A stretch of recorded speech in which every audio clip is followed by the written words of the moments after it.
داتا سے مانگ۔ حضرت ابن عباس رضی اللہ عنہما بیان فرماتے ہیں کہ ایک دن میں رسول اللہ صلی اللہ علیہ وسلم کے پیچھے سواری پر سوار تھا۔ آپ صلی اللہ علیہ وسلم نے مجھے مخاطب کرتے ہوئے فرمایا، بیٹے، تو اللہ تعالی کے دین کی حفاظت کر، اللہ تعالی تیری حفاظت کرے گا۔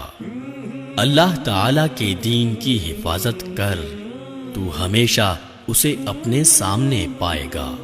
جب بھی کسی چیز کا سوال کرے تو صرف اللہ ہی سے کر، اور جب بھی مدد مانگے تو صرف اللہ تعالی ہی سے مانگ۔